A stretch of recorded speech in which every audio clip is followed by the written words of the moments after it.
अनमोल वचन। अखिल भारतीय संत मत सत्संग के संस्थापक और गृहस्थ में आनंद योग के जनक परम संत महात्मा परम पूज्य श्री यशपाल जी महाराज अर्थात परम पूज्य भाई साहब जी द्वारा प्रतिपादित इन अनमोल वचनों का पालन करना अति आवश्यक है। ये वचन हमारी गृहस्थ आध्यात्मिक साधना के लिए मूलभूत सिद्धांत हैं, जो इस प्रकार हैं। हम दुनिया की हर चीज की कीमत आंकते हैं, अपने मानव जीवन की कीमत भी जाने व परमात्मा की प्राप्ति हेतु साधना करें। मनुष्य योनि एक उपहार है, इसीलिए परमात्मा को धन्यवाद देते हुए आधा घंटा प्रातःकाल, आधा घंटा सायंकाल पूजा अवश्य करें। सत्संग, सतनाम व सद्गुरु को प्राथमिकता देते हुए इसी के आधार पर ध्यान योगाभ्यास अवश्य करें व गृहस्थ के कार्यों को परमात्मा का कार्य समझकर उसी की याद में संपन्न करें। हर समय ये ध्यान रहे कि गुरु कृपा द्वारा परमात्मा की पवित्र सत्ता का हमारी आत्मा में वास है, अतः मन में निरंतर अपने इष्ट देव का जाप करें। मान सम्मान की इच्छा न करें व अपमान से दुखी न हो। परमात्मा के अतिरिक्त किसी और का भय न करें। दूसरों की बुराई न करें, न सुने, सत्य व मधुर बोलें, अश्लील शब्द मुंह से ना निकालें, सभी से नम्रतापूर्ण व सुंदर व्यवहार करें। धर्म पत्नी के अतिरिक्त अपने से बड़ी से माता जैसा, बराबर की से बहन जैसा व छोटी से पुत्री जैसा व्यवहार करें। सांसारिक जीवन यापन की आवश्यकताएं अंतहीन है, इसलिए अधिक से अधिक समय सत्संग में व धन परोपकार में खर्च करें। याद रखें, न स्त्री माया है, न धन दौलत, न ही परिवार। माया वह है जो हृदय को परमात्मा से दूर हटा दे। अतः निरंतर सत्संग और सद्गुरु की शरण में रहने का प्रयास करें। भोजन अपने इष्ट को अर्पण कर प्रसाद रूप में परमात्मा की याद में करें। रात्रि में सोने से पहले अच्छे बुरे कार्यों का आत्मनिरीक्षण कर उसका समुचित पश्चाताप करते हुए ध्यान करें व प्रभु की गहरी याद में ही विश्राम करें। परमात्मा तू ही है, तेरी इच्छा पूर्ण हो।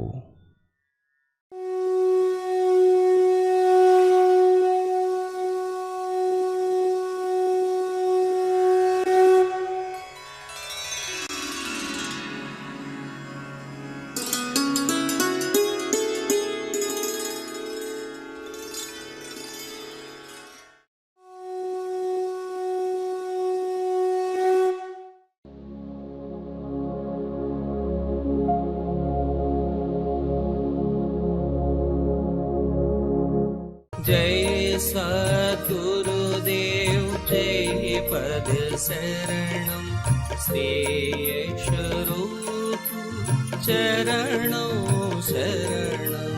जय सद्गुरुदेव जय पद शरणम श्री स्वरूप चरणों।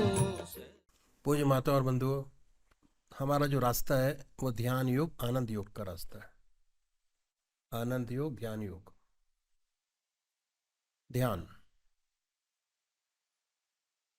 और जब पूजा होती है वो 3 तरीके से की जाती है। पहला शारीरिक पूजा, मंदिर जाना, जल चढ़ाना, आरती गाना, शिव जी को जल चढ़ाना, ये शारीरिक शरीर से है। क्रिया योग बोलते हैं इसको, क्या क्रिया योग।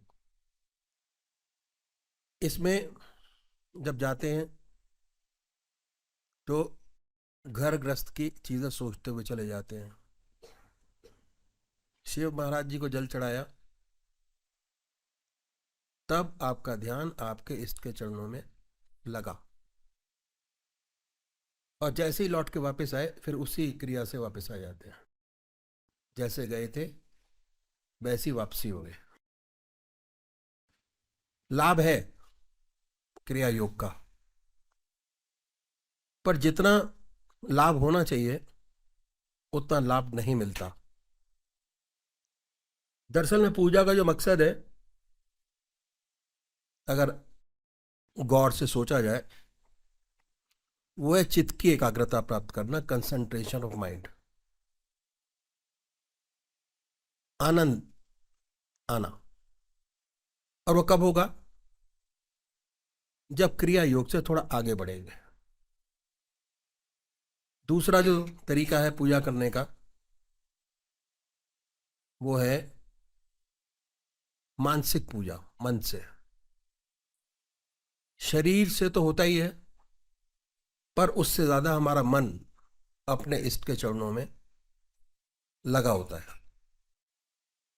उसमें आता है ध्यान योग, आनंद योग, सहज योग। जितने योग हैं वो सारे दूसरी क्रिया में आते हैं, दूसरी पूजा का तरीका।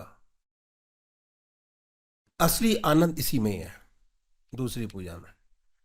जो पहली पूजा है वो क्षणिक आनंद देती है। भागवत सुनने गए, बहुत अच्छा लगा, वापिस आए, फिर वैसे के वैसे ही हुआ।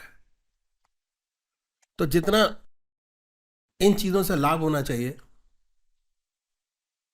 उनकी स्थिति कम रहती है। जो दूसरा तरीका मैंने बताया, मन से, मानसिक, भगवान श्री कृष्ण ने गीता में 4 विशेष बात बतलाई। पहला है आहार की शुद्धि, दूसरा है विहार की शुद्धि, तीसरा अभ्यास, और चौथा वैराग। अभ्यास बहुत जरूरी है। आज जो भी है, जैसे भी है, अभ्यास से है। ये हमारे शरीर का एक गुण है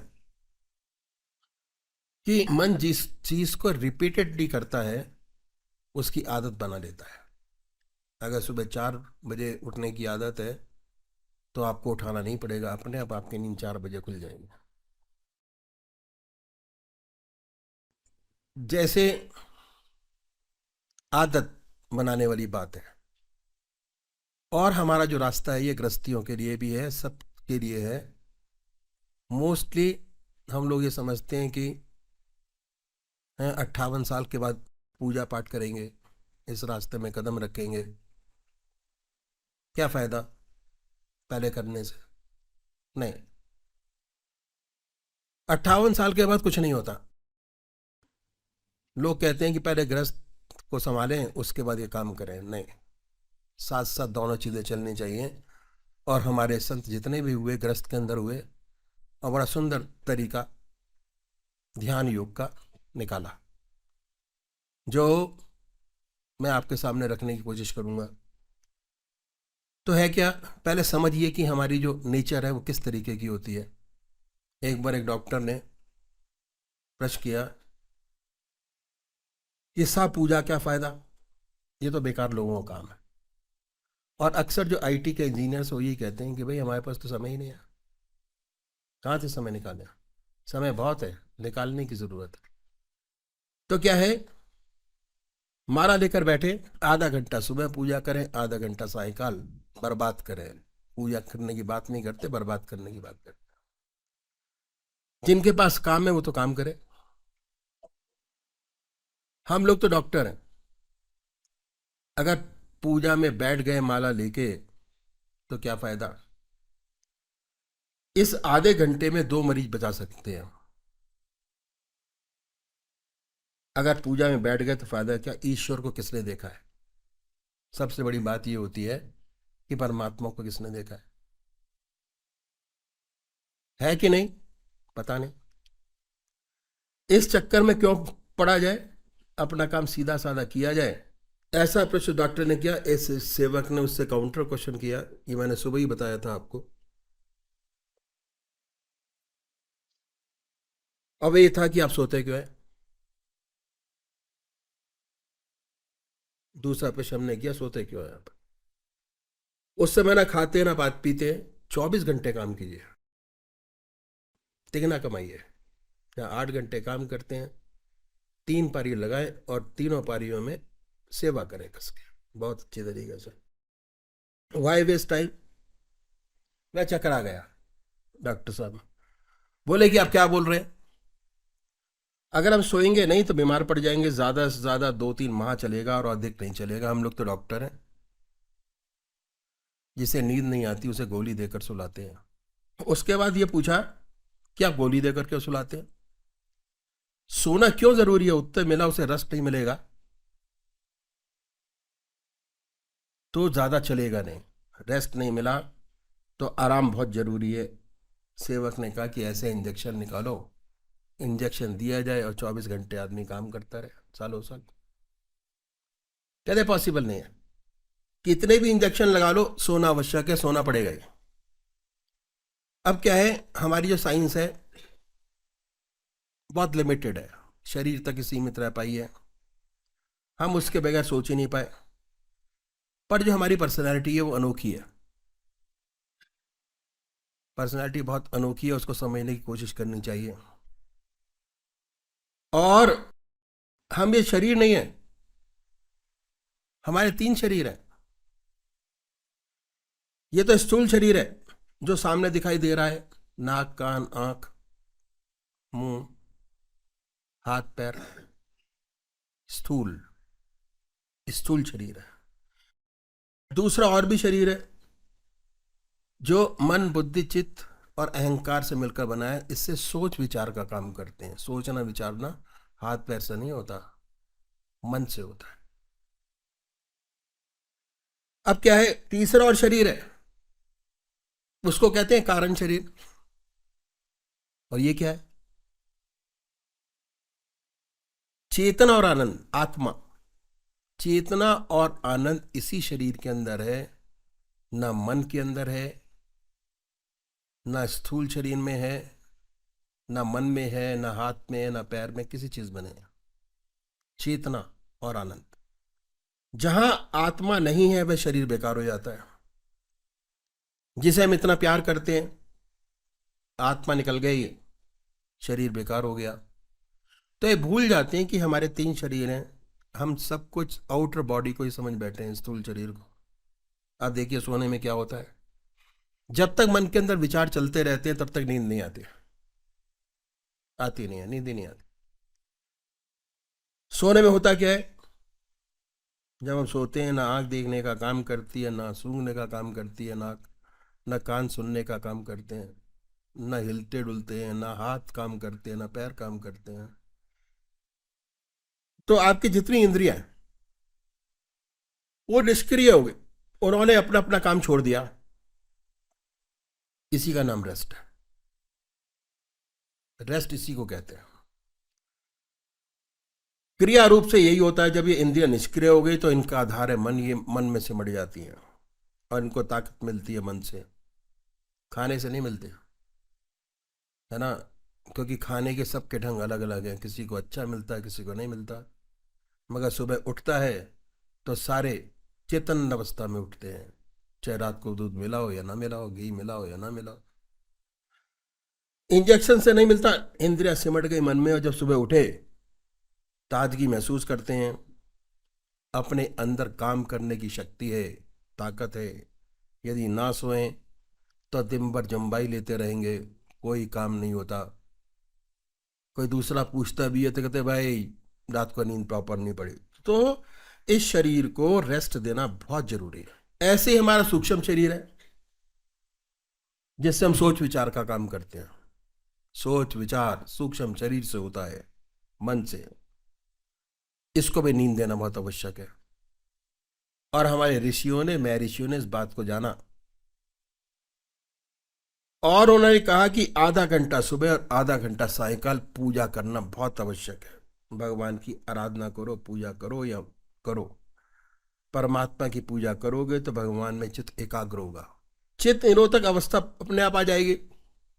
मन में विचार शून्य अवस्था प्राप्त होगी, मन शून्य हो जाएगा उस टाइम के लिए। मन को निष्क्रिय कीजिए, भगवान को मानिए या न मानिए कोई फर्क नहीं पड़ता, लेकिन आपका एग्जिस्टेंस है, आपकी हस्ती है, उसको जानना और मानना बहुत जरूरी है। भगवान हमारी पूजा का भूखा नहीं है, जो कुछ कर रहे हैं अपने लिए कर रहे हैं। अगर अपना सच्चा डेवलपमेंट चाहते हैं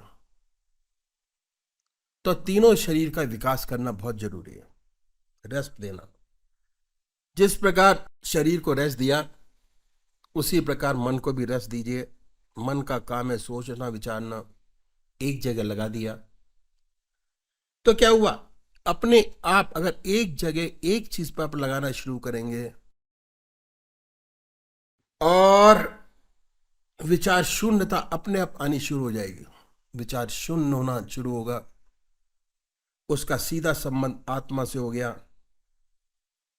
और आत्मा में आनंद और चैतन्यता, आनंद मन में आ गई। उसके बाद कितना हल्का फुल्का महसूस करेंगे, कितनी अनुपम शांति आपको प्राप्त होगी, कितना आनंद आपको प्राप्त होगा। यह अनुभव का विषय है, अनुभव करिए। और उसके बाद सुंदर सुंदर विचार आते हैं, ऐसी समस्याएं हल होती हैं जो सारी जिंदगी हल न हुई हो, और हम जान जाते हैं कि हम क्या हैं और अपना वास्तविक रूप हमें समझ आने लगता है। जितने ऊंचे संत हुआ उनका निष्कर्ष यही रहा। महात्मा तुलसीदास जी ने कहा कि जड़ चेतन जग जीव जगत सकल नाम में जान। सूरदास जी को हर प्राणी में, हर पशु में, वृक्षों में, लताओं में भगवान कृष्ण नजर आते थे। तो अब ये विचार शून्यता प्राप्त कैसे करें? साइंस और टेक्नोलॉजी ने बड़ी तरक्की की, चंद्रमा में पहुंच गए, मिट्टी खींच लाए, और इस एडवांसमेंट का नतीजा ये है कि अपने मन को रेस्ट नहीं देते, अपने ऋषि मुनियों के बताए हुए मार्ग पर नहीं चलते, और हमारी जितनी भी प्रवृत्ति है वो सारी की सारी हमारे अंदर मनुष्यता के एक भी गुण नहीं है, पशुवत है। और जहां देखो वहीं लड़ाई, जहां देखो वहीं झगड़ा। तो आइंस्टाइन ने बड़ा सुंदर लिखा है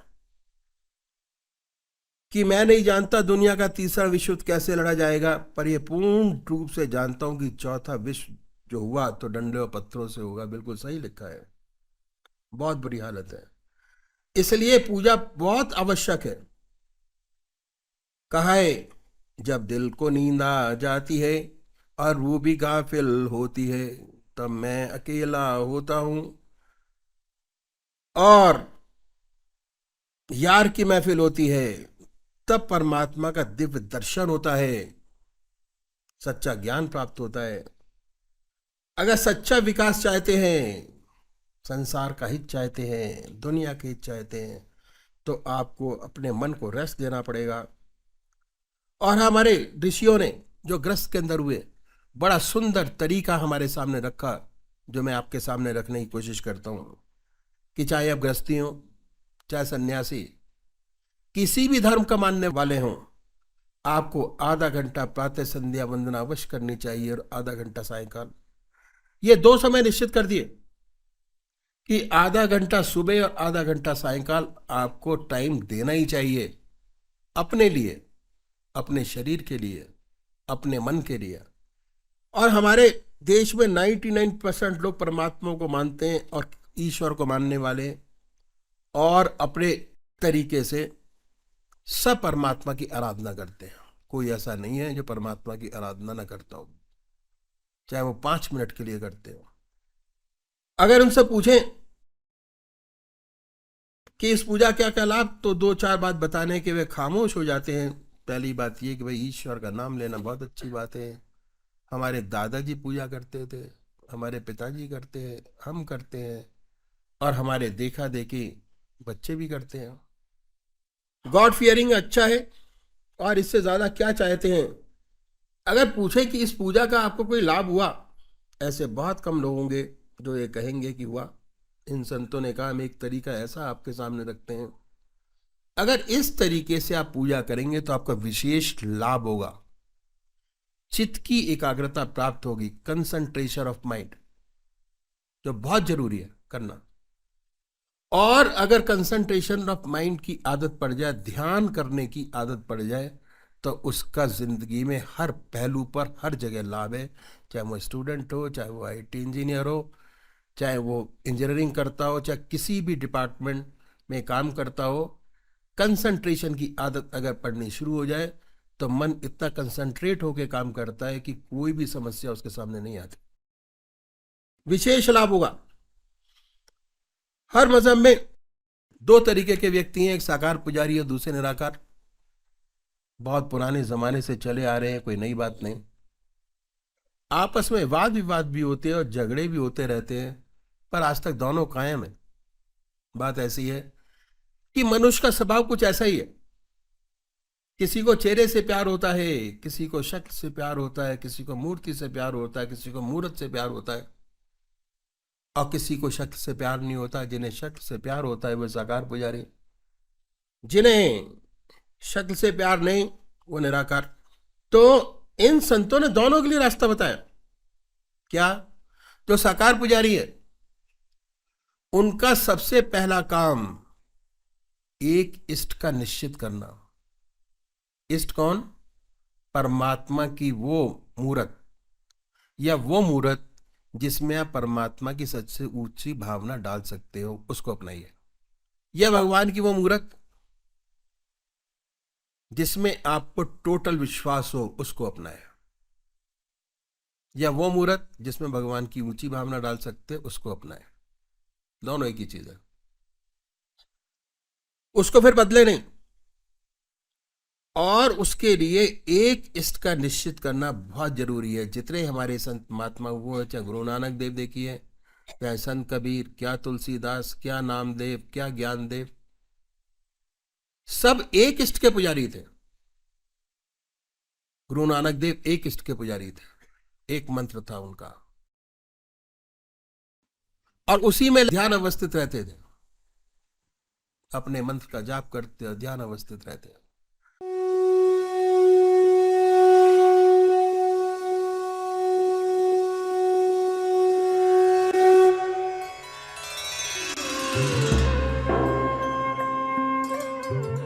ध्यान योग के कार्यक्रम आनंद योग से निशुल्क जुड़ने के लिए संपर्क करें 9810239677।